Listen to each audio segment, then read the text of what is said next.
நான் இந்த artificial jewellery வெறும் 83 ருப்பீஸ்க்கு தான் வாங்கினேன்னு சொன்னால் உங்களால் நம்ப முடியுதா? ஆமாங்க, நான் வெறும் 83 ருப்பீஸ்க்கு தான் மீஷோவில் பர்ச்சேஸ் பண்ணியிருந்தேன். இந்த ப்ராடக்ட் பேக்கேஜிங் பார்த்தீங்கன்னா இப்படி தான் இருக்குது. உங்களுக்கு வந்து உள்ள பிளாஸ்டிக் பாக்ஸ்லாம் இல்லை, வெறும் ஒரு கார்ட்போர்ட் பாக்ஸில் தான் வச்சு கொடுக்குறாங்க. பட் ஆனால் எந்த டேமேஜுமே இல்லாமல் எனக்கு ரொம்ப சர்ப்ரைசிங்காகவே இருந்தது. 83 ருப்பீஸ்க்கு வந்துட்டு இப்படிலாம் ப்ராடக்ட் குவாலிட்டியெல்லாம் கொடுக்க முடியாது, கண்டிப்பாக ஏதாவது இருக்கும் அப்படின்னு சொல்லிட்டு தான் ஆர்டர் பண்ணேன். பட் எனக்கு ஓப்பன் பண்ணோன்னே ரொம்ப ரொம்ப சாட்டிஸ்ஃபைடாக இருந்துச்சு. பார்க்கவே லுக் வைஸ் செம்மையாக இருந்துச்சு. 83 ருப்பீஸ்க்கு கண்டிப்பாக இது வந்து ஒர்த் தான்.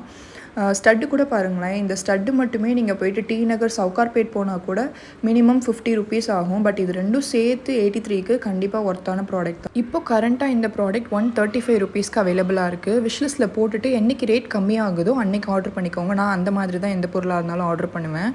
இது வந்து நீங்கள் சின்ன பசங்களுக்குலாம் போடுறதுக்கு யூஸ் பண்ணிக்கலாம். ஒரே ஒரு மைனஸ் என்னென்னா த்ரெட்டில் கோத்துருக்காங்க.